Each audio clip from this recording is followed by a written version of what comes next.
Menteri yang kami hormati, Assalamualaikum warahmatullahi wabarakatuh. Izin memulai Pak Menteri, Bapak dan Ibu yang hadir pada kesempatan kali ini, yang tidak dapat kami sebutkan satu persatu, yang tinggi tidak kami sebutkan jabatan, yang rendah tidak kami sebutkan nama.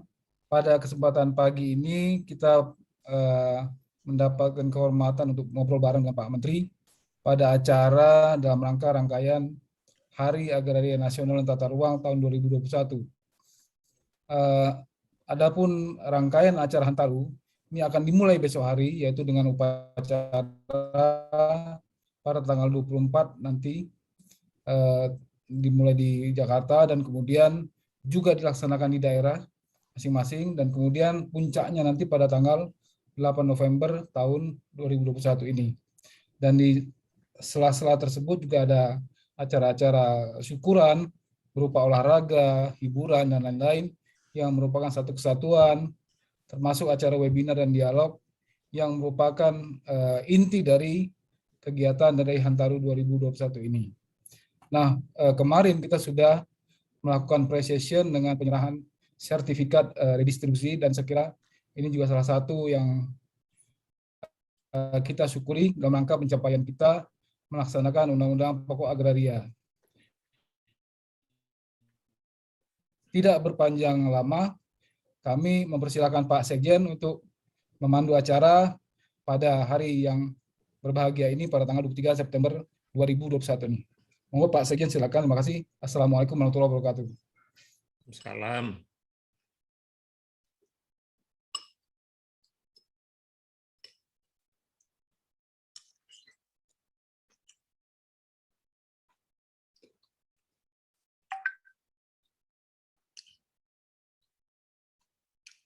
Mute.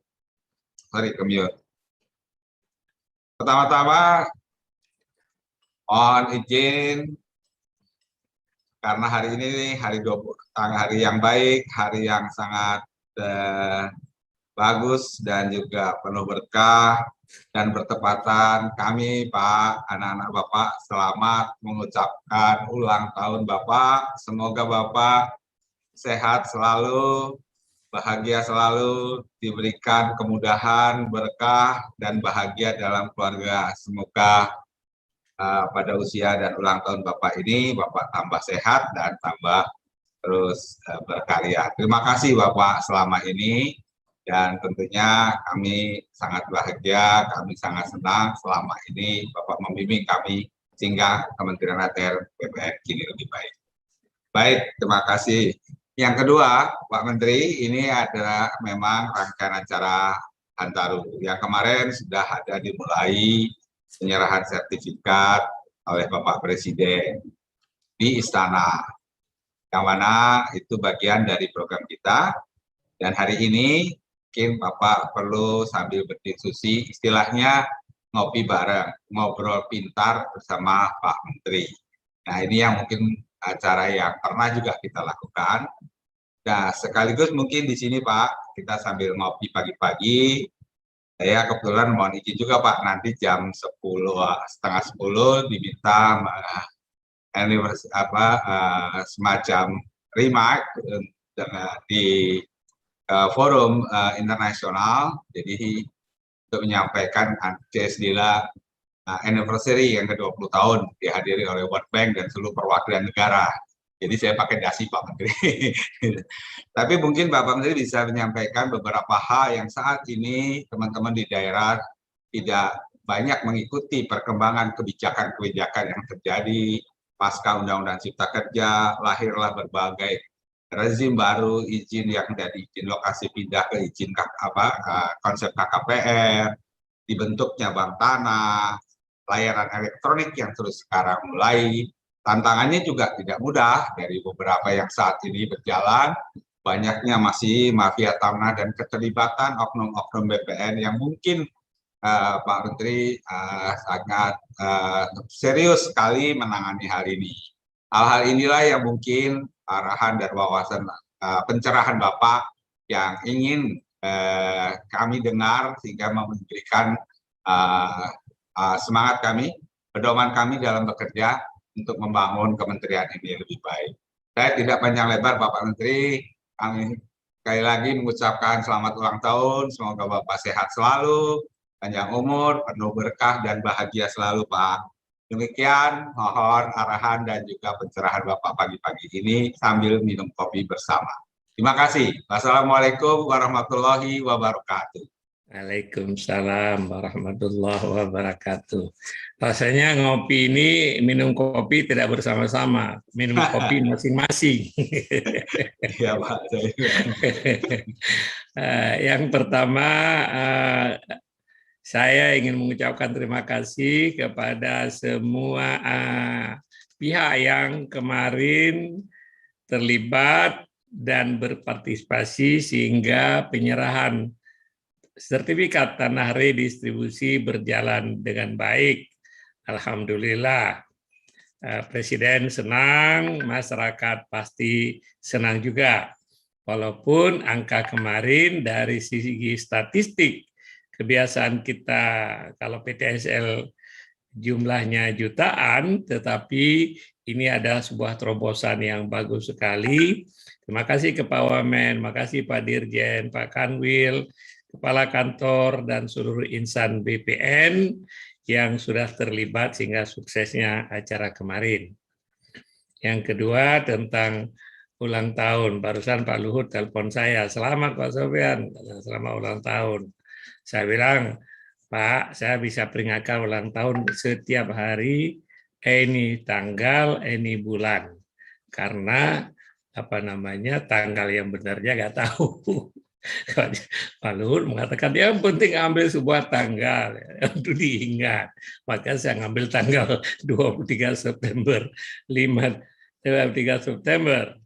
Ya, karena tahun pun tidak tahu, oleh sebab itu saya selalu mengatakan umur saya 40 lebih. Kalau 40 itu udah pasti. Lebihnya itu bisa ditambah sendiri, saya pun semua nggak tahu benar berapa lebihnya. Tapi yang penting umur, wah itu ada nomor, angka, ya kan. Yang paling penting ada bagaimana kita bisa produktif, dan ternyata hasil studi terakhir ini menunjukkan semakin bertambah umur kita, semakin bagus performa kinerja, terutama kinerja yang menyangkut intelektual. Mungkin tidak secepat orang muda, tetapi menjadi lebih terkontrol, lebih bisa berpikir holistik, lebih wise barangkali. Nah, oleh sebab itu, Bapak dan Ibu sekalian, tidak pernah merasa tua dan tidak sebaiknya jangan berpikir pensiun, ya kan? Kemarin saya ketemu dengan Pak Syahrir waktu di Riau. Dia sudah punya program second career, mau jadi petani unggul di Musi Banyuasin kalau nggak salah Pak Syahrir ya. Itu bagus sekali. Dan beliau karir kedua itu nanti mungkin masih produktif sampai 30 tahun ke depan sebagai petani unggulan yang bisa menjadi model bagi petani-petani lain di tempat nanti Pak Syahrir berkarir sebagai petani unggulan tadi. Nah, Bapak-Bapak Ibu yang lain, silakan milih karir second career atau third career. Kalau kinerja bagus, Bapak-Bapak, dan reputasi baik, itu Bank Tanah itu menyediakan banyak lowongan karir. Karena kita mendesain PP-nya itu tidak dibatasi dengan umur. Ya, nah itu juga salah satu potensi karir bagi bapak-bapak dan ibu-ibu. Oleh sebab itu berprestasilah dan kemudian punya kemampuan kompetensi yang baik. Pak Iing itu nggak akan pernah pensiun. Sekali datang ke pengadilan tergantung siapa yang ngundang. Kalau Pertamina ngundang, fee-nya itu $10.000. Dolar loh, dolar Amerika lagi. Itu sekali datang ke pengadilan kalau Pertamina yang ngundang, ya kan? Kalau Krakatau Steel yang ngundang barangkali setengahnya, tapi setengahnya itu oke, lebih besar daripada gaji saya dalam 1 bulan plus bonus, plus tukin. Nah itu kenapa? Karena Pak Iing punya kompetensi. Bapak-bapak dan ibu sekalian, saya ingin sangat-sangat ingin mendorong semua bapak dan ibu-ibu untuk mempunyai kompetensi. Saya minta Pak Iing mencari orang muda, ya, maksudnya lebih muda dari Pak Iing atau lebih tua juga nggak apa-apa, yang kemudian siap untuk menjadi Iing baru. Dan Pak Iing nggak usah khawatir akan pekerjaannya disaingi. Pekerjaannya akan banyak nanti, apalagi kita memerangi mafia tanah itu akan banyak pekerjaan. Kemarin ngobrol Pak Presiden tentang mafia tanah, maka komitmen Presiden terhadap mafia tanah ini sangat tegas. Sebenarnya apa sih komitmen terhadap mafia tanah? Kita ingin menegakkan hukum. Tidak ada sebuah negara yang bisa maju kalau hukumnya tidak ditegakkan. Kalau hukumnya arbitrary, tidak bisa. Maka hukum yang paling penting adalah kepastian. Sertifikat tanah memberikan kepastian hukum. Oleh sebab itu, sebenarnya sertifikat itu ada bentuk pengakuan negara untuk memberikan kepastian hukum. Tapi kalau sertifikat sudah berumur 40 tahun, diubah sesukanya dan oleh pejabat BPN, ini kan namanya pagar makan tanaman. Ya. Anda dipercaya dengan amanah, diberikan kehormatan, diberikan gaji, kita-kita ini, diberikan kehormatan, diberikan gaji, diberikan pangkat, diberikan baju dinas yang sangat keren, diberikan macam-macam oleh negara. Tujuannya apa? Untuk melaksanakan tugas negara secara amanah. Bukan dengan jabatan yang diberikan itu untuk kita ngibulin rakyat. Ya. Oleh sebab itu saya sangat-sangat sedih. Ya kan? Dan ini tidak boleh kita tolerir. Karena apa? Kalau hukum tidak tegak, saya sebutkan tadi, maka negara ini tidak akan pernah maju.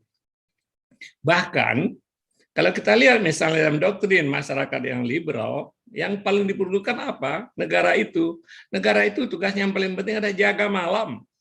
Jaga malam artinya menjamin keamanan dan ketertiban. Salah satu sebab keamanan dan ketertiban tercipta adalah kalau hukum tegak, orang punya pegangan. Kalau punya sertifikat itu dihormatin. Kalau punya tanah kita itu ada hak yang dihargai oleh negara, dihormatin oleh negara, dan semua orang yang harus menghormati. Oleh sebab itu, teman-teman, tolong diingatkan kepada semua insan BPN, kita ini memegang amanah. Ya, sebagai orang Islam ada hadis yang mengatakan, saya ngerti hadis, tanda-tanda tindak orang hipokrit itu ada 3. Bila berkata dia dusta, bila berjanji dia ingkar, bila dipercayai diberi amanah dia khianat. Ya. Ini jadi tanda-tanda orang hipokrit, orang munafik kalau istilah agamanya. Hipokrit apa? Orang yang tidak bisa dipercaya. Jangan berteman sama orang munafik, jangan berteman sama orang hipokrit. Ya, tandanya yang pertama, bila berkata dia dusta, bohong, bila dia berjanji dia ingkar, ya. Maka penting sekali dalam bisnis misalnya your word is your bond. Kata-kata kita ini adalah jaminannya, ya. Itu penting sekali. Kalau Anda bergerak dalam bisnis sebagai profesional, semua orang mengetahui bahwa your word is your bond. Kalau janji, kita tepatin janji, ya kan? Termasuk misalnya kenapa kaum profesional sangat menghargai misalnya ketepatan waktu, ya kan? Karena your word is your bond. Yang ketiga, bila diberi amanah, bila diberi kepercayaan, bila diberikan jabatan, bila diberikan tanggung jawab, dia khianat, ya, mengkhianati amanat tersebut. Oleh sebab itu, teman-teman sekalian, kenapa Presiden keras sekali terhadap ini, dan saya juga tegas sekali dalam hal ini. Kita ingin menegakkan hukum yang di Indonesia ini masih banyak yang harus kita kerjakan bersama. Ya, di semua lini kita harus menegakkan hukum. Ya kan? Karena kepastian hukum itu adalah fondasi untuk sebuah negara menjadi negara maju.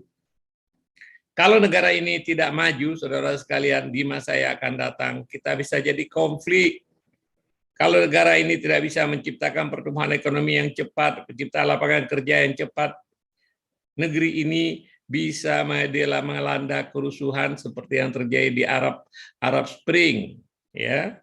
Bisa terjadi kerusuhan seperti di negara-negara yang menjadi failed state.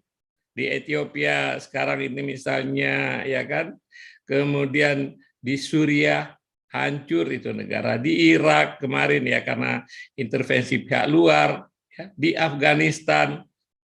Itu oleh sebab itu negara ini harus maju, harus maju.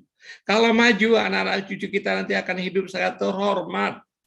Mereka bangga punya negara, dan mereka kemudian akan bisa hidup dengan penuh kehormatan menjadi warga negara. Ya. Jangan tidak seperti misalnya di banyak negara orang harus pergi mengungsi. Ya, saya suka nonton di CNN, kita lihat bagaimana orang di perbatasan Meksiko dan Amerika. Mereka datang di seluruh dunia, stranded, tidur di bawah jalan tol, diusir, dipukuli, diperas oleh penjahat dan lain-lain. Karena apa? Mereka terpaksa kabur dari negaranya. Negaranya tidak mampu menciptakan kestabilan, negaranya tidak mampu memberikan pekerjaan, negaranya dalam keadaan kacau balau, negaranya terjadi konflik. Mereka datang. Alhamdulillah tidak ada orang Indonesia di kalangan itu. Alhamdulillah, betul. Tapi Anda dengar dari negara lain dari mana? Ya, dari mana-mana itu.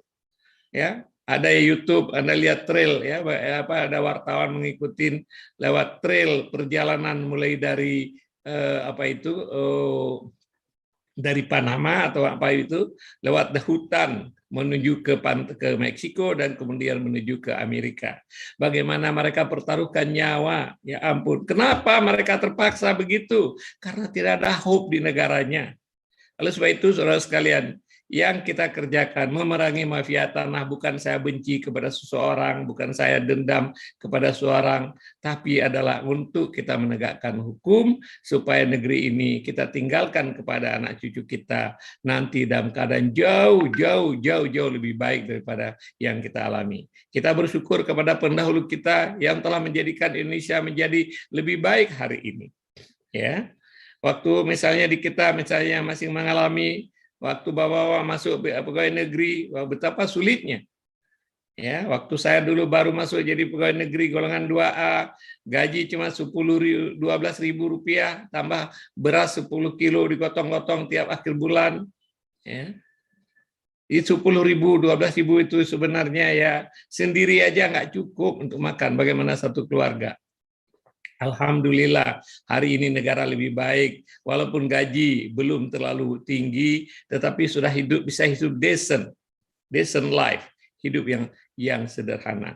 Nanti 20 tahun yang akan datang, 10 tahun yang akan datang, 15 tahun yang akan datang, jika income per kapita kita menjadi $10.000 misalnya per kapita, maka kemakmuran, reward, gaji, dan lain-lain bisa diberikan kepada setiap warga negara, ya, kepada pegawai negeri dan kepada setiap warga negara punya opportunity yang sama. Oleh sebab opportunity untuk mengembangkan dirinya. Oleh sebab itu teman-teman sekalian, kita harus komit sekali dalam hal ini. Yang kedua, saya merasa bersyukur dan senang bersama teman-teman BPN, ATR BPN, sudah hampir 7 tahun di sini, 7 belum. 17, 6 tahun, 5-6 tahun, ya, 5-6 tahun di sini. Alhamdulillah sudah banyak kita capai bersama. Terima kasih sekali. Bukan achievement saya, bukan achievement kami, bukan achievement Pak Sekjen, tapi achievement kita semua. Achievement kita semua. Saya ingin mengucapkan terima kasih yang luar biasa from the bottom of my heart, secara tulus sekali kepada seluruh insan BPN yang telah berkontribusi secara sangat baik. Saya mohon maaf kalau selama ini saudara-saudara terpaksa bekerja sampai malam misalnya. Tapi itu diubah mindset-nya. Kalau misalnya harus bekerja sebagai malam, berpikir ubah mindset. Syukur, alhamdulillah saya bisa bekerja lebih keras untuk negara. Ya. Saya senang sekali bahwa sertifikat dan tanah yang sudah didaftarkan selama 6 tahun terakhir sudah mencapai 42 juta, ya. 42 juta. Itu achievement yang luar biasa dibandingkan dengan misalnya sejak Republik, ya, sejak kita mendaftarkan tanah itu sekitar hampir sama dengan kita capai dalam 5-6 tahun terakhir. Ya, ini adalah sebuah pencapaian yang luar biasa. Saya senang juga, alhamdulillah BPN makin diapresiasi. Banyak kantor sekarang ini sudah jauh lebih baik pelayanannya. Ya, tunggakan masih ada, terus kita kikis makin sedikit, makin sedikit, makin sedikit. Kemudian mekanisme terus diperbaiki sehingga kemudian orang tidak bisa yang beritikat buruk makin sulit melaksanakan niat buruknya. Attitude teman-teman BPN sudah makin melayani, ya. Walaupun masih ada 1-2 oknum-oknum yang masih yang tidak sesuai dengan norma yang kita harapkan. Oleh sebab itu, saudara sekalian, tolong ingatkan, kita terus perbaiki sistem KKP, kita terus perbaiki sistem internal, kita terus perbaiki sistem kepegawaian. Ya, kita bersyukur ada Pak Sekjen yang berasal dari dunia korporasi, sehingga pendekatan Pak Sekjen, pendekatan kita ini adalah pendekatan korporasi. Kenapa pendekatan korporasi saya selalu banggakan? Karena korporasi adalah mekanisme yang paling efisien dan paling bisa accountability-nya sangat jelas. Birokrasi bagus, tapi birokrasi biasa tidak efisien. Ya. Oleh sebab itu kita terus perbaiki sistem SDM nanti terus diperbaiki nanti sehingga orang berdasarkan achievement. Setiap orang bisa dinilai kontribusinya dan orang mendapatkan promosi karena kontribusi. Orang yang bisa berprestasi lebih baik, kita berikan tanggung jawab lebih besar. Orang yang bisa menciptakan nilai tambah lebih banyak, kita berikan kesempatan untuk membawa nilai tambah itu kemudian kepada ruang yang lebih luas. Tentu mungkin tahap-tahap awal ini masih ada kekurangan, saya tahu ya, masih ada kekurangan, KKP kita terus perlu kita perbaiki, SDM perlu perbaiki, sistem promosi perlu kita perbaiki, sistem lain-lain itu masih tetap perlu perbaiki. Tapi Anda selalu harus melihat half glass full. Jangan dilihat yang kurangnya, tapi lihat yang lebihnya. Kalau gelas ini gelas saya ini ada air putih di sini, kita bisa melihat dua sisi. Gelas setengah kosong atau gelas setengah isi. Kalau ini gelas setengah kosong, maka yang terlihat adalah kosongnya. Tapi kalau setengah isi, ya kan, half glass full ini. Jadi ini penuh, cuma penuhnya setengah. Jadi begitu juga apa yang kita capai selama ini di BPN. Terus perbaiki teman-teman sekalian pelayanan kita, sistem kantor kita, administrasi kita, tunggakan kita, dan lain-lain. Yang kita kerjakan ini adalah bagian dari kontribusi kita untuk membangun bangsa ini ke arah yang lebih baik. Dari segi aturan, kita sudah banyak aturan-aturan yang terus kita perbaiki. Dan terus kita kemudian mendapatkan banyak aturan yang harus terus kita perbaiki untuk menjawab tantangan. Ya, banyak mekanisme yang selama ini permen, peraturan perkaban, PP, peraturan pemerintah, dan lain-lain terus kita perbaiki. Dan kita cukup dinamis. Sekarang ada staf ahli hukum, ya kan? Staf ahli hukum ini akan mengomandoi nanti untuk upaya mereformasi hukum, ada mereformasi peraturan di kantor ATR BPN supaya kantor kita nanti dan aturannya menjadi lebih simpel. Kita juga bersyukur sekarang dengan bersatunya Dirjen Tata Ruang, ya, dan pengendalian ke dalam kantor Kementerian ATR BPN, bersatunya ATR dan BPN ini sangat powerful, ya.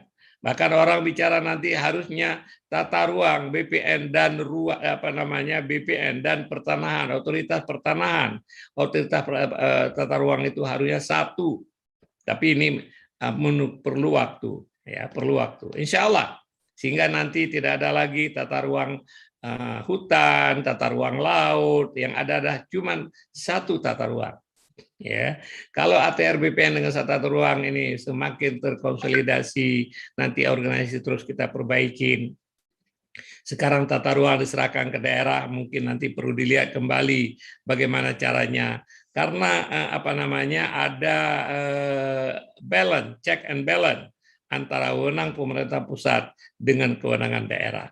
Banyak kewenangan tata ruang diberikan ke daerah, tapi ternyata daerah belum siap barangkali, tidak terlalu peduli barangkali, tidak punya resource barangkali, Oleh sebab itu ini nanti perlu kita pikirkan kelembagaan, bagaimana supaya tata ruang ini menjadi lebih koheren. Kalau bisa tata ruang misalnya tanpa harus wewenang diambil oleh Kementerian ATR, tapi kita punya kantor BPN, ATR BPN, bukan hanya BPN, ATR BPN sampai di kabupaten. Kantor kita ini bagus sekali, Bapak Ibu sekalian. Kita bandingkan misalnya dengan Kementerian Kehutanan. Kementerian Kehutanan mereka punya kewenangan yang luas, tapi tidak punya kantor di daerah. Kita alhamdulillah punya kantor dari Sabang sampai Merauke. Setiap kantor, setiap kabupaten dan kota kita punya kantor. Sehingga apapun masalah yang harus kita atasi, apapun masalah yang menjadi concern di seluruh Indonesia ini bisa kita monitor dan bisa kita sama-sama coba atasi. Kemarin kita bicara dengan Pak Presiden, kenapa lambannya pelepasan kawasan hutan. Salah satu analisisnya adalah karena barangkali kelembagaan, terutama adalah di daerah. Oleh sebab itu nanti perlu dipikirkan kelembagaan yang lebih baik lagi supaya lebih efektif. Undang-Undang Cipta Kerja telah memperkenalkan banyak sekali norma-norma baru, terutama norma yang paling penting adalah bagi pegawai negeri ini, pidana merupakan pintu terakhir, ultimum remedium. Ya, tidak akan mudah nanti saudara-saudara dipidana kalau misalnya karena kesalahan administrasi, apalagi kalau kekeliruan tanpa itikat baik, tanpa itikat buruk. Ya.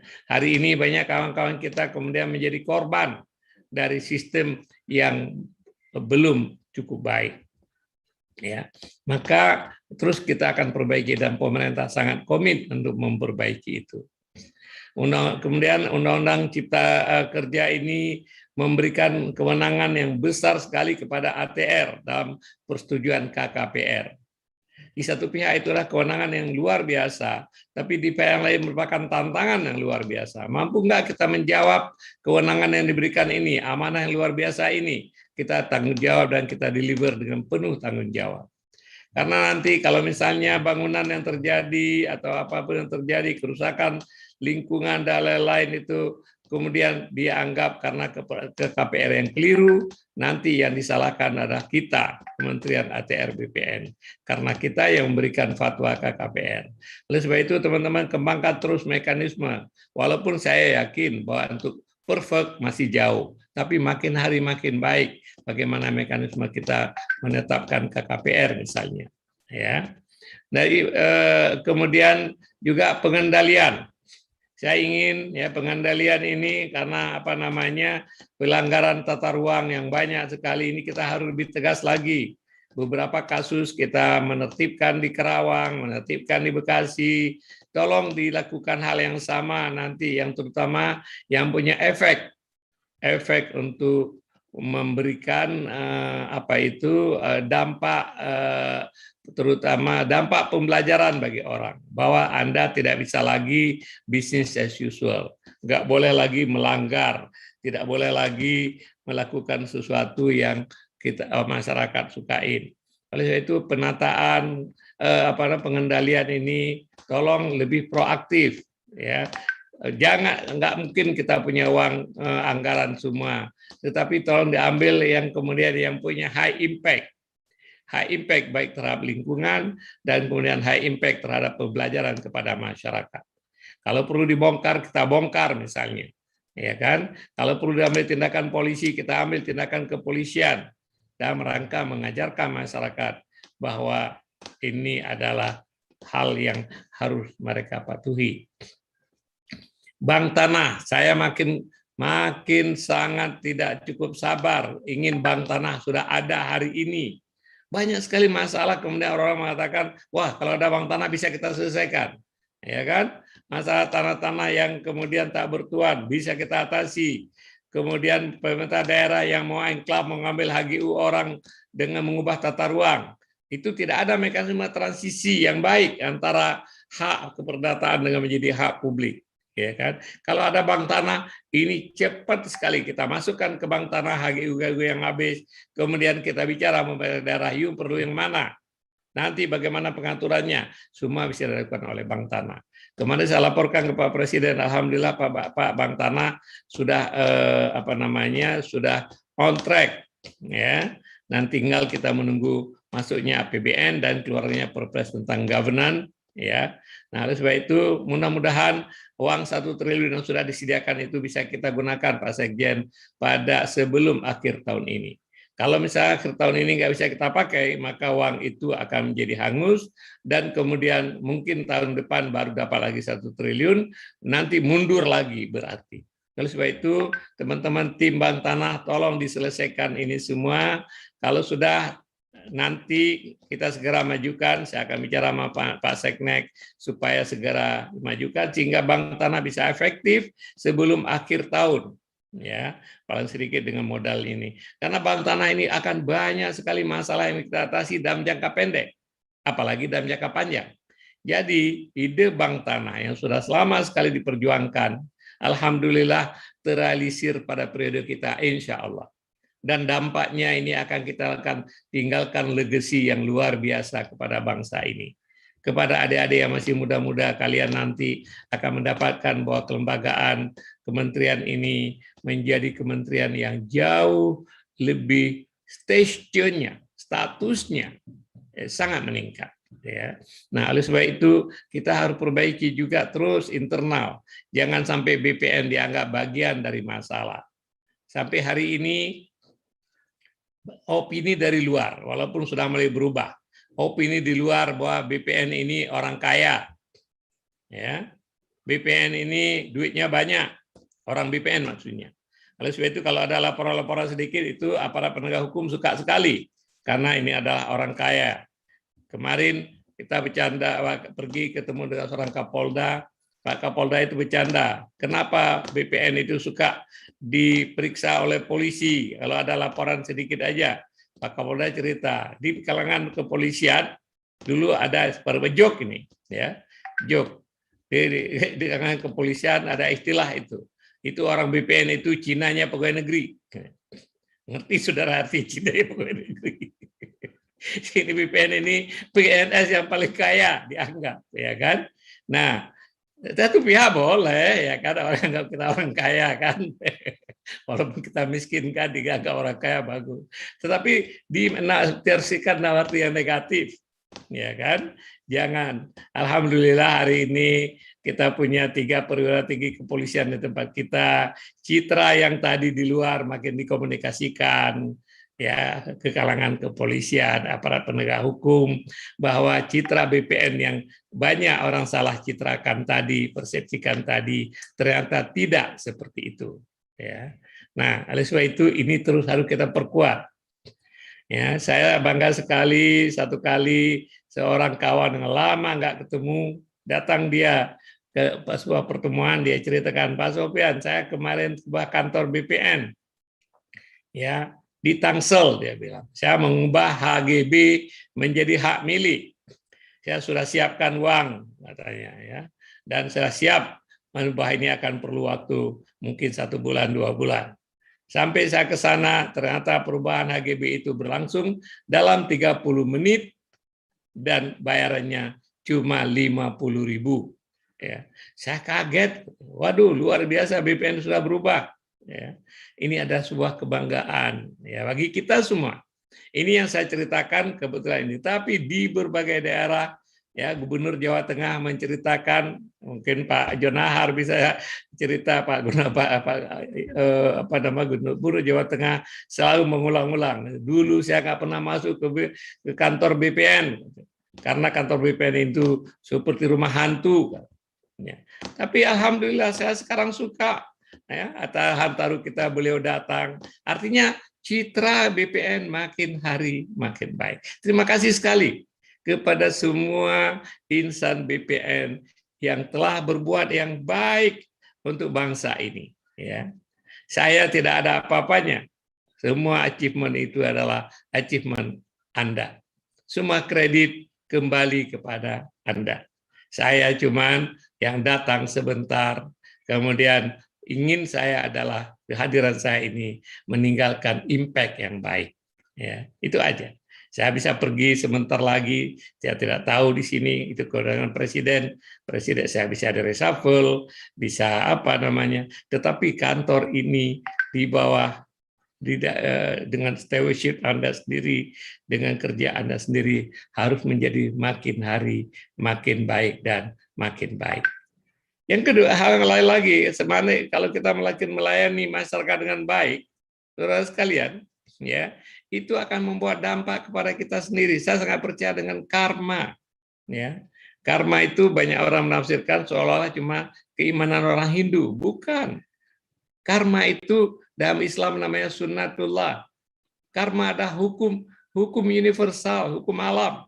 Anda berbuat baik akan memberikan hasil yang baik. Anda berbuat tidak baik akan membawa hasil yang tidak baik. Hasil yang baik itu Anda berbuat sesuatu itu akan memberikan reward. Ya, reward langsung kepada Anda, atau reward itu secara tidak langsung kepada anak Anda, kepada keluarga Anda, kepada teman Anda, kepada masa depan anak kita. Itu rewardnya. Karma baik, karena kita berbuat baik. Begitu ya karma buruk. Nggak ada hal yang Anda bisa sembunyikan. Ada orang BPN, saya tidak tahu, dia sudah meninggal kemarin kena COVID. Ya kan? Sekarang semua masalah yang terjadi hasil audit investigasi menunjukkan dia akalnya, katanya. Dia yang otaknya. Mudah-mudahan itu ada di-blame oleh orang yang tinggal, yang hidup. Ya kan? Bukan karena kesalahan yang bersangkutan. Tapi kita nggak bisa minta tanggung jawab, orang sudah mati. Ya.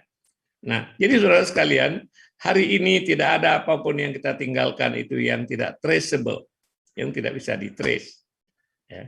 Oleh sebab itu, saudara sekalian, mari kita berbuat baik. Dengan begitu akan mendapatkan karma yang baik. Ya. Hukum karma tadi adalah baik menghasilkan baik, buruk menghasilkan buruk. Yang baik, kantor Pak Sekjen kebakaran tuh, berasap tuh kelihatan. Saya ingat itu waktu kecil dulu Pak Sekjen ada cerita bergambar katanya. Ada orang Eropa pergi ke Latin Amerika atau kemana, di sana mereka nggak kena rokok. Jadi orang Eropa lagi merokok. Kemudian ada pembantu orang lokal, orang pribumi. Tuh dia lihat bapaknya kebakaran, dia ambil ember, dia siram. Karena kasihan tuannya kebakaran. Ya. Jadi teman-teman sekalian, karma itu harus diingat. Itu sunnatullah, itu hukum alam. Ya, maka orang misalnya yang percaya betul dengan karma, terutama saya suka menceritakan tentang orang Hindu, orang Jain di India, Jainism, ya, itu suatu versi daripada Hindu di India yang sangat mementingkan kebersihan hati, kejujuran, ya, tidak boleh karena mereka takut sekali. Doktrin mereka lah, anakku jangan kau kotori jiwamu. Karena kalau kotori jiwamu, nanti akan datang karma menghantuimu. Ya. Nah, apa itu yang mengotori jiwa? Bohong, tidak jujur, malas, dan lain-lain. Sehingga orang Jain itu terkenal paling jujur, paling kerja keras, paling dapat dipercaya. Tahu nggak impact-nya, saudara sekalian? Orang Jain adalah secara ekonomi yang paling maju di India. Orang kaya banyak sekali orang Jain. Yang sukses dalam berbagai hal ada orang Jain. Ya. Bahkan perdagangan berlian di Antwerp, Belgia, Antwerpen di Belgia, itu sejak tahun 1200 itu dikuasai oleh orang Yahudi. Pada tahun 70-an orang Jain mulai berbisnis berlian di Antwerp. Hari ini mungkin sudah 95% bisnis berlian di sana dikuasai oleh orang Jain. Kenapa? Karena orang Jain tadi mempunyai mental yang bagus, attitude yang bagus, karma yang baik. Ya. Jadi teman-teman sekalian, ini ulang tahun Hantaru pada tahun ini, kita akan peringati dengan sebuah rangkaian kegiatan. Ya, mulai hari ini kita ngopi masing-masing, ya, ngopi masing-masing. Tapi nanti mudah-mudahan kita bisa kopi bareng betul kalau COVID ini sudah mulai berakhir. Saya tetap yakin COVID ini akan berakhir sooner or later. Semakin cepat semakin baik karena dampaknya luar biasa bagi sebagian saudara-saudara kita dan bahkan dampaknya di seluruh dunia. Garuda kesulitan, PLN kesulitan misalnya. Ya, belum lagi kita bicara UMKM. ya, orang-orang kecil, APBN kita membengkak luar biasa, utang bertambah gara-gara kita harus membiayai COVID ini.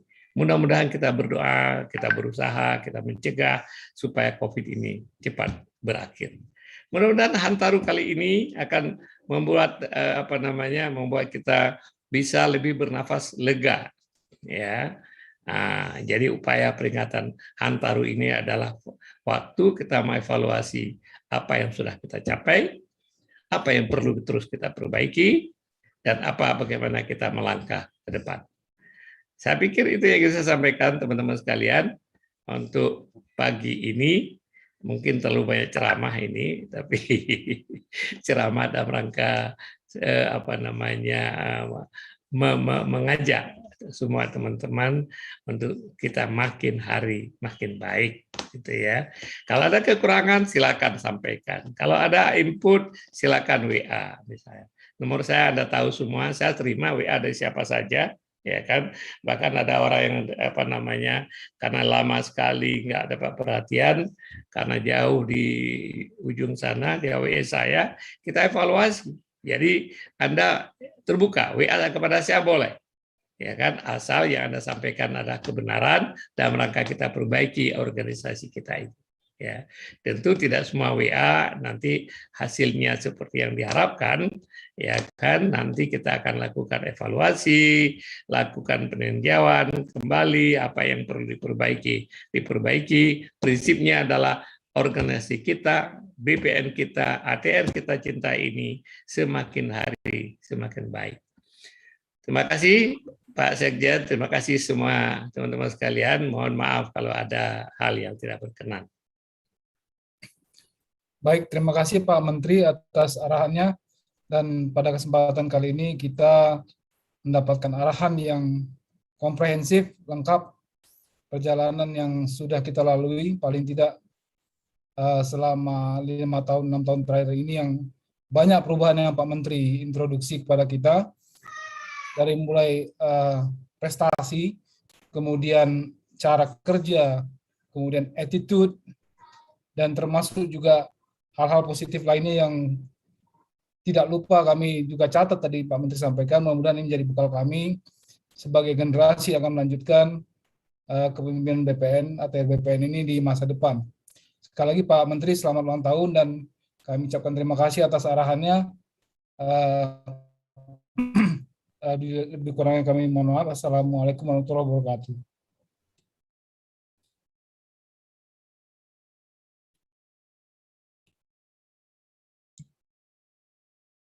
Bu Yuli, silakan lanjut barangkali sambil acara ini. Terima kasih sudah selesai Pak Menteri, terima kasih. Mungkin apa Bu Yuli terakhir tayangan, silakan Bu Yuli. Ya Bapak, kita sudahi acaranya dan kita akan lanjut ke acara preskon di ruang PTSL Bapak. Terima kasih Pak Menteri, selamat ulang tahun.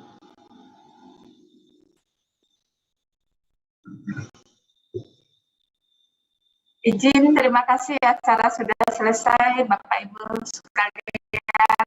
Terima kasih Bapak Menteri, terima kasih Pak Sekjen, terima kasih seluruh pimpinan dan seluruh kanwil rekan dan para undangan lainnya. Terima kasih, mohon dapat lift acara, kita akan lanjutkan di acara yang lain. Terima kasih.